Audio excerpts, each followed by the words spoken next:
जय श्री कृष्ण। 10वां अध्याय जड़ भरत और राजा रहुगण की भेंट। ओम नमो भगवते वासुदेवाय।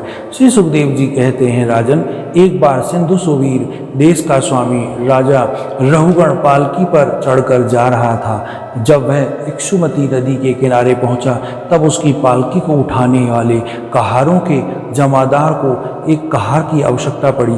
कहार की खोज करते करते देववश उसे ये ब्राह्मण देवता मिल गए। उन्हें देखकर उसने सोचा, यह मनुष्य हष्टपुष्ट जवान गठीले अंगों वाला है, इसलिए यह तो बैल या गधे के समान अच्छी तरह बोझा ढो सकता है। यह सोचकर उसने बेगार में पकड़े हुए अन्य कहारों के साथ उसे भी बलात् पकड़कर पालकी में जोड़ दिया। महात्मा भरत जी यद्यपि किसी प्रकार इस कार्य के योग्य नहीं थे, तो भी वह बिना कुछ बोले चुपचाप पालकी को उठा ले चले। वह द्विजवर कोई जीव पैरों वाले तले दब न जाए, इस डर से आगे को एक बाण पृथ्वी देखकर चलते थे, इसलिए दूसरे कहारों के साथ उनकी चाल का मेल नहीं खाता था। अतः जब पालकी टेढ़ी मेढ़ी सीधी होने लगी, तब यह देखकर राजा रहुगण ने पालकी उठाने वालों से कहा, अरे कहारों, अच्छी तरह चलो, पालकी को इस प्रकार ऊंची नीची करके क्यों चलते हो? तब अपने स्वामी का ही आक्षेप युक्त वचन सुनकर कहारों को डर लगा कि कहीं राजा उन्हें दंड ना दे दे, इसलिए उन्होंने राजा के इस प्रकार निवेदन किया, महाराज, यह हमारा प्रमाद नहीं है, हम आपकी नियम मर्यादा के अनुसार ठीक ही चल पालकी को ले चल रहे हैं। यह एक नया कहार अभी अभी आपकी पालकी में लगाया गया है, तो भी यह जल्दी नहीं चलता। हम लोग इसके साथ पालकी नहीं ले जा सकते। कहारों के ये दीन वचन सुनकर राजा रहुगण ने सोचा, संसर्ग से उत्पन्न होने वाला दोष एक व्यक्ति में होने पर भी उससे संबंध रखने वाले सभी पुरुषों में आ सकता है, इसलिए यदि इसका प्रतिकार ना किया जाए तो धीरे धीरे यह सभी कहार अपनी चाल बिगाड़ लेंगे। ऐसा सोचकर राजा रहुगण को कुछ क्रोध हो आया। यद्यपि उसने महापुरुषों का सेवन किया था, तथापि क्षत्रिय स्वभाववश बलात् उनकी बुद्धि रजोगुण से व्याप्त हो गई थी और वह द्विज श्रेष्ठ थे, जिनके ब्रह्म तेज भस्म से ढके हुए अग्नि के समान प्रकट नहीं था। इस प्रकार व्यंग से भरे वचन कहने लगे, अरे भैया, बड़े दुख की बात है, अवश्य तुम बड़े थक गए हो। ज्ञात होता है तुम्हारे इन साथियों ने तुम्हें तनिक भी सहारा नहीं दिया है। इतनी दूर से तुम अकेले ही बड़ी देर से पालकी ढोते जा रहे हैं। तुम्हारा शरीर भी तो विशेष मोटा ताजा और हट्टा कट्टा नहीं है। अरे मित्र, बुढ़ापे ने अलग तुम्हें दबा रखा है। इस प्रकार बहुत ताना मारने पर भी वह पहले की ही भांति चुपचाप पालकी उठाए चलते रहे। उन्होंने इसका कुछ भी बुरा न माना, क्योंकि उनकी दृष्टि में तो पंचभूत, इंद्रिय और अंतःकरण का संघात, यह अपना अंतिम शरीर अविद्या का ही कार्य था। वह विविध अंगों से युक्त दिखाई देने पर भी वस्तुतः था ही नहीं, इसलिए उसमें उनका मैं मेरेपन का मिथ्या अभ्यास सर्वथा निवृत्त हो गया था और वह ब्रह्म स्वरूप हो गए थे। किंतु पालकी की अब भी सीधी चाल न हो चल रही थी। यह देखकर राजा रहुगण क्रोध से आग बबूला हो गए और कहने लगे, अरे यह क्या तू जीता ही मर गया है? तू मेरा निरादर करके आज्ञा का उल्लंघन कर रहा है। मालूम होता है तू सर्वथा प्रमादी है। अरे जैसे दंडपाणी यमराज जन समुदाय को उसके अपराधों का दंड देता है, उसी प्रकार मैं भी अभी तेरा इलाज किए देता हूँ, तब तेरा होश ठिकाने आ जाएगा। रहुगण को राजा का अभिमान था, इसलिए वह इसी प्रकार बहुत से अपमान शापान बातें बोल गया था और अपने को बड़ा ही पंडित जन समझता था। अतः रज तम युक्त अभिमान से वशीभूत होकर उसने भगवान के अनन्य प्रीति पात्र भक्तवर भरत जी का तिरस्कार कर डाला। योगेश्वरों की विचित्र कहानी करनी का तो उसको पता ही न था। उसकी ऐसी कच्ची बुद्धि देखकर वह संपूर्ण प्राणियों की स्वहृदय आत्मा ब्रह्मभूत ब्राह्मण देवता मुस्कुराए और बिना किसी प्रकार का अभिमान किए इस प्रकार कहने लगे। जड़ भरत जी ने कहा, राजन, तुमने जो कुछ यह कहा है वह सब यथार्थ है, इसमें कोई उलाहना नहीं है। यदि भार नाम की कोई वस्तु है तो ढोने वाले के लिए, यदि कोई मार्ग है तो चलने वाले के लिए, मोटापन भी है तो उसी का है। यह सब शरीर के लिए कहा जाता है, आत्मा के लिए नहीं। ज्ञानी जन ऐसी बात नहीं करते। स्थूलता, कृष्णता आदि व्याधि, भूख प्यास, भय, कलह, इच्छा, बुढ़ापा, निद्रा, प्रेम, क्रोध, अभिमान, शोक, यह सब धर्म देहाभिमान को लेकर उत्पन्न होने वाले जीव में रहते हैं। मुझ में इसका लेश भी नहीं है।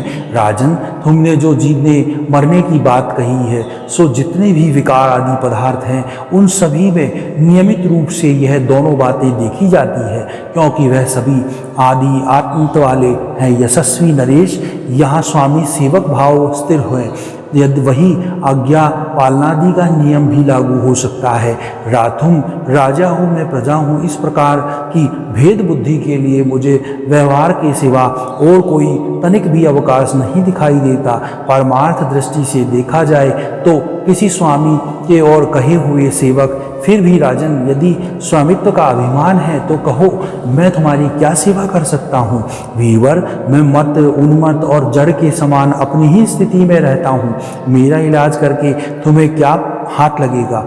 यदि मैं वास्तव में जड़ और प्रमादी ही हूँ तो भी मुझे शिक्षा देना पिसे हुए को पीसने के समान व्यर्थ ही होगा।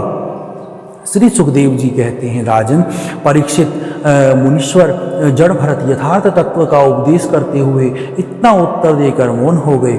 उनका देहात्म बुद्धि का हेतुभूत अज्ञान निवृत्त हो चुका था, इसलिए वे परम शांत हो गए थे। अतः इतना कहकर भोग द्वारा प्रारब्ध क्षय करने के लिए वह फिर पहले ही समान उस पालकी के को कंधे पर लेकर चलने लगे। सिंधु सोवीर नरेश, रहुगण भी अपनी उत्तम श्रद्धा के कारण तत्व जिज्ञासा का पूरा अधिकारी था। तब जब उसने उन द्विजश्रेष्ठ के अनेकों योग ग्रंथों से समर्पित और हृदय की ग्रंथि का छेदन करने वाले वे वाक्य सुने, तब वह तत्काल पालकी से उतर पड़ा। उनका राजमद सर्वथा को दूर हो गया था और वह उनके चरणों पर सिर रखकर अपना अपराध क्षमा कराते हुए इस प्रकार कहने लगा, देव, आपने द्विजों का चिन्ह यज्ञोपवीत धारण कर रखा है।